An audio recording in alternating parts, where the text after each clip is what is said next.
ஆன்மீக நேயர்கள் அனைவருக்கும் இனிய காலை வணக்கம். மிதுன ராசியில் குரு பகவான் இருந்தால் உங்களுக்கு எந்த விதமான பலன்களை குரு பகவான் கொடுப்பார்? குரு பகவான் இயற்கையில் ஓர் சுபகிரகம் ஆவார். குரு பகவானுடைய தசா வந்து பார்த்தீங்கன்னா மொத்தம் 16 வருஷம். பொதுவாக ஒரு கிரகம் உங்களுக்கு நன்மை செய்யணும்னாக்கா அந்த கிரகம் தனது சொந்த வீட்டையே பார்க்கும் பொழுது உங்களுக்கு அதிகப்படியான நன்மைகளை செய்யும். குரு பகவான் மிதுன ராசியில் இருக்கும்போது தனது சொந்த வீடான தனுசு ராசியை பார்ப்பார்.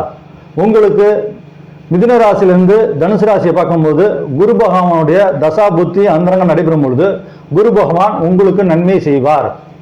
மேலும் மிதுன ராசிக்கு 7க்கும் 10க்கும் அதிபதியாக வரக்கூடியவர் குரு பகவான். 2 கேந்திரத்துக்கு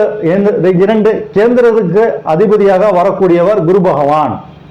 2 கேந்திரத்திற்கு அதிபதியாக வரக்கூடிய குரு பகவான் லக்ன கேந்திரத்தில் இருக்கும்போது மேலும் லக்னத்தில் உள்ள குரு பகவான் திக்பலம் அடைவார். ஒவ்வொரு கிரகம் வந்து பார்த்தீங்கன்னாக்கா திக்பலம் அடையக்கூடிய ராசிகளும் உண்டு. குரு பகவான் லக்னத்தில் இருக்கும்போது திக்பலம் அடைவார்.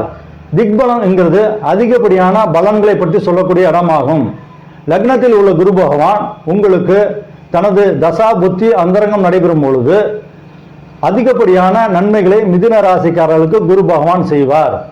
இந்த பலன்லாம் நடக்கணும்னா பிறந்த ஜாதகத்தில் உங்களுக்கு குரு பகவான் நல்ல நிலைமையில் இருக்க வேண்டும். நல்ல நிலைமையில் இருந்துட்டா மட்டும் பத்தாது. குரு பகவானுடைய தசையும் நடந்துச்சுனாக்கா அல்லது தசா புத்தி அந்தரங்கம் நடைபெறும் பொழுது குரு பகவான் உங்களுக்கு நன்மையை செய்வார். குரு தசை நடக்கும்போது கண்டிப்பாக நீங்கள் திருச்செந்தூர் முருகன் கோயிலுக்கு போயிட்டு வாங்க.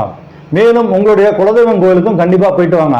இந்த 2 பரிகாரத்தையும் நீங்கள் செஞ்சுட்டு வந்தீங்கன்னாக்கா குரு பகவானுடைய தசா புத்தி அந்தரங்கம் நடைபெறும் பொழுது குரு பகவான் உங்களுக்கு நன்மைகளை வாரி வழங்குவார்.